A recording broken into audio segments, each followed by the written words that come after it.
we are trying to educate women in things they need to know. That's why I said, put yourself first. When you love yourself so much as a woman, even your partner, even your friends, even families, let's just say they don't love you initially, but the way you love yourself will attract people to start loving you. Now, we're not telling you to love yourself because you're looking for validation out there. No, you're not looking for any validation. Instead, you are looking to make yourself better, because I believe that when we are positive in the face of adversity, it attracts positivity. And that's what people call miracle.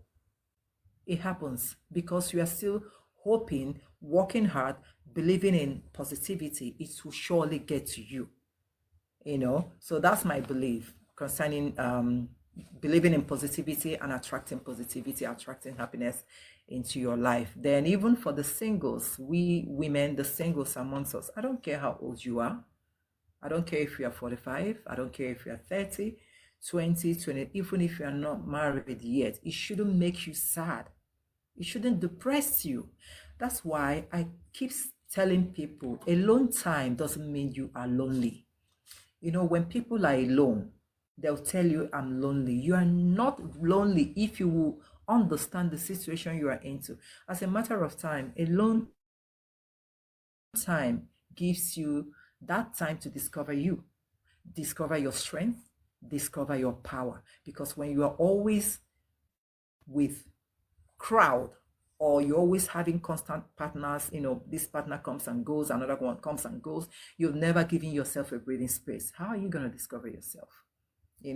So I really need women to start looking.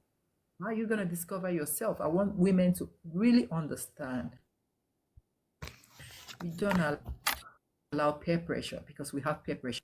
Maybe because your friends, they have their own boyfriends, for example. All of them are married. You start feeling sad because you are still single. No, it's not the reason why you should do that. It is not your time. When it's your time, it's going to come. But how do you live in peace and in positivity at that moment that you are still single? For me, singlehood, that's what I call it, is powerful and it's sweet.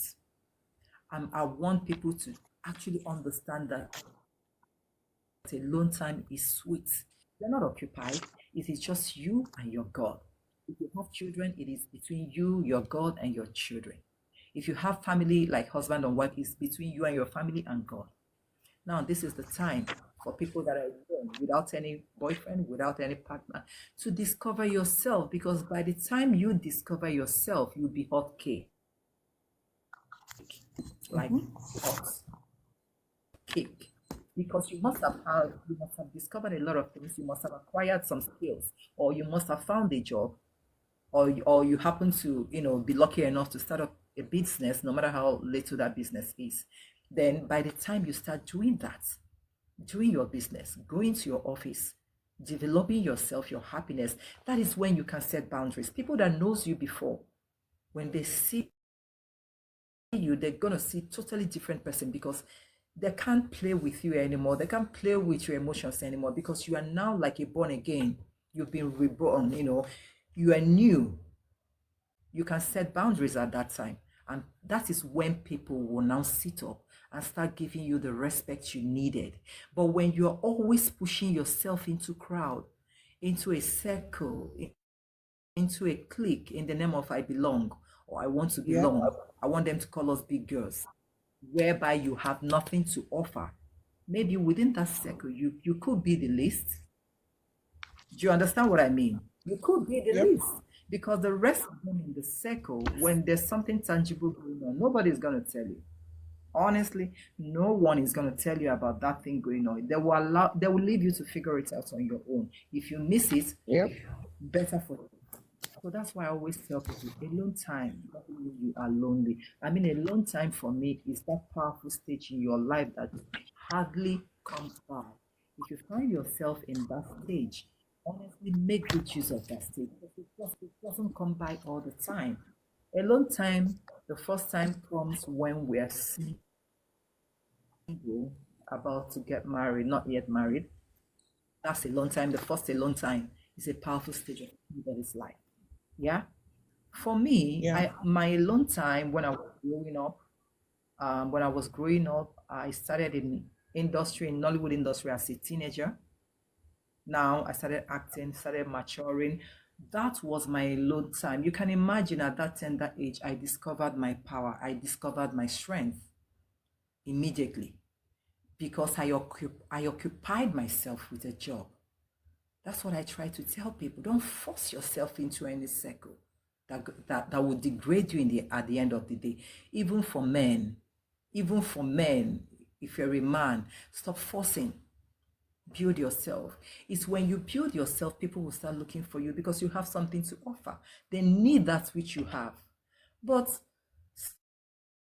some women, unfortunately, they see their alone time as they are lonely and people rejected them. The next thing they start telling you, I'm depressed. I mean, come on, depression is not a fun thing. Depression is demonic. I mean, it shouldn't even be something that people can be saying anyhow their life. For me, it's demonic. And if care is not taken, you see them going down, down, day by day, day by day. So I really want you to impute, chip in something. And for you guys watching us, anybody that wants to share her journey, please, you are free to let me know so that I can call you up. You are free to let me know so that we can motivate ourselves and see how we can help each other. We're trying to empower women here. We're trying to educate us so that this life itself is hard. So don't make it harder for you. Don't make it any harder because it's already hard.